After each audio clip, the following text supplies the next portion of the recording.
இன்னைக்கு ஒரு திரைப்பட இயக்குனர் ஒரு கருத்து சொல்லியிருந்தாருப்பா. யாரு? அமீர்.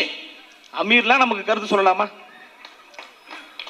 மெத்தப்பட்டன் என்கின்ற தடை செய்யப்பட்ட போதை பொருளை தமிழ்நாடு முழுவதும் கொண்டு வந்த அயோக்கியனோடு தொடர்பு வைத்திருந்த அமீர் அவர்களுக்கு பேசுவதற்கு என்ன தகுதி இருக்கு?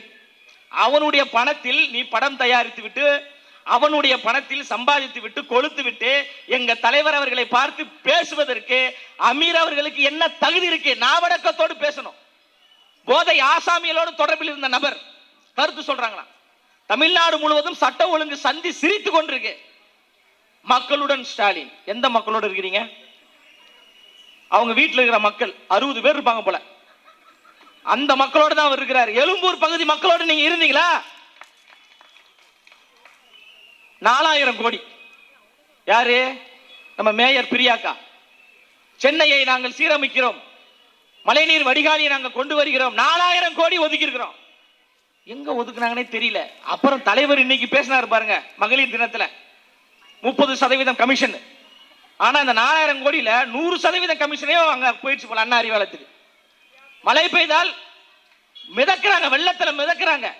இந்த சட்டமன்ற உறுப்பினர், மக்களால் தேர்ந்தெடுக்கப்பட்ட சட்டமன்ற உறுப்பினர் அவர்களை என்னைக்காவது பார்த்தது உண்டாமா? உண்மையில 2021 அவருக்கு நான் பிரச்சாரம் பண்ணமா? வீதி வீதியாக நான் பிரச்சாரம் பண்ணேன். அன்னைக்கு பார்த்ததோட சரி, அதுக்கப்புறம் நானே இன்னும் அவரை பார்க்கல. அப்ப இந்த மக்கள் எப்படி நீங்க பார்த்திருப்பீங்க? ஆனால் எங்க பகுதியை சார்ந்த நந்தா அவர்களும் சரி, ராஜேஷ் அவர்களும் சரி, எங்களுடைய மாவட்ட செயலாளரும் சரி, எந்த நேரத்திலும் நீங்கள் அவரை பார்க்கலாம். என்ன உதவிகள் என்றாலும் அவங்க செய்வாங்க. எவ்வளவு பிரச்சனைகள் என்றாலும் 24 மணி நேரமும் தொடர்பு படக்கூடிய ஒரே நபராக எங்க கட்சியை சார்ந்தவர்கள் இருக்கிறோம். 2026 சட்டமன்ற தேர்தல் என்பது பண்ணையாருக்கும் பாமரர்களுக்கும் இடையே நடக்கக்கூடிய அரசியல் போர். அது பண்ணையார் கட்சி திமுக, பாமரர்களுடைய கட்சி தாவேகா. எல்லோரும் எளிய பின்னணிகள் தான். எல்லோரும் ஏழை எளிய ஒடுக்கப்பட்ட நடுத்தர வகுப்பை சார்ந்தவர்கள் தான் இங்க கட்சியில் இருக்கிறோம். இன்று உங்களோடு பேசிக் கொண்டிருக்கிற நான் ஒரு எளிய பின்புலத்தை சார்ந்தவர்கள் தான். மேடையில் அமர்ந்திருக்க எல்லோருமே பின்புலத்தை சார்ந்தவர்கள் தான். இன்று 75 ஆண்டுகள் பவள விழா கொண்டாடிய கட்சியை நம்ம சொடக்கு போட்டு சவால் விடுகிறோம் என்றால் எங்களிடம் நேர்மை இருக்கிறது, உண்மை இருக்கிறது. நாங்கள் மக்களுடைய பணத்தை கொள்ளையடிக்கல, நாங்க மக்களுடைய கிட்னியை கொள்ளையடிக்கல, நாங்கள் அண்ணா யூனிவர்சிட்டியில் படிக்க வந்த பெண்ணை பாலியல் வன்புணர்வு செய்யல. ஏங்க விமானத்துல போகுதுங்க, விமானத்துல போகும்போது என்ன பண்ணும்? உட்காந்து விமானத்துல அழகா டிராவல் பண்ணணும். ஒரு திமுக கவுன்சிலர் ஃபுல் போதையை போட்டு அந்த விமானத்தில் வேலை செய்த அந்த பணி பெண்ணை பாலியல் வன்புணர்வு செஞ்சிருக்கான். இதுல ஐயா ஸ்டாலின் அவர்கள் சொல்றாரு, அப்பாவாக நான் சொல்றேன், தயவு செய்து யாரும் குடிக்காதீங்க பிளீஸ். அப்பா ஸ்டாலின் அவர்களே, அந்த அறிவுரையை தயவு செய்து திருட்டு திமுக உங்க கட்சிக்கு சொல்லுங்க. தமிழ்நாடு முழுவதும் கேடுகட்ட செயலை செய்து கொண்டிருப்பவர்கள் உங்கள் கட்சியை சார்ந்தவர்கள் தான். அதனால் அப்பா ஸ்டாலின் அவர்களே, நீங்கள் அப்பா கிடையாது, தமிழ்நாட்டு மக்களை ஏமாற்றி கொண்டிருக்கின்ற எம்டி டப்பா. என்ன டப்பா? ஏய், நீங்க என்ன கேஸ வாங்கி விட்டுருவ போலையடா? டாக்கு பதில் டோ போட சொல்றாப்லப்பா. போட்ட என்ன வருது? கேஸ் ஆகி போகும்ல.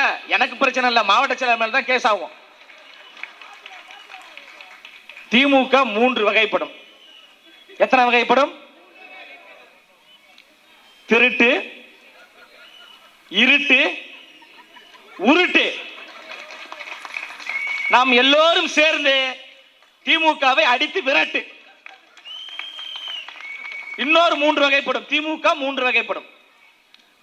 திருடர்கள் முன்னேற்ற கழகம், டுபாக்கூர் முன்னேற்ற கழகம், டிமிக்கி முன்னேற்ற கழகம். சும்மாலாம் வராதுங்க டிமிக்கி. டிஎம்கே ஸ்பீடா சொல்லுங்களேன், ஸ்பீடா சொல்லுங்க. DMK DMK DMK DMK DMK DMK DMK DMK DMK DMK DMK DMK DMK DMK வருதா? இயல்பாகவே அந்த கட்சி ஒரு டிமிக்கி கொடுக்கக்கூடிய ஒரு கட்சியாகத்தான் இருக்கு. அதனால் தான் தலைவர் தளபதி அவர்கள் தீய சக்தி என்று, திருட்டு கூட்டம் என்று சும்மா சொல்லல.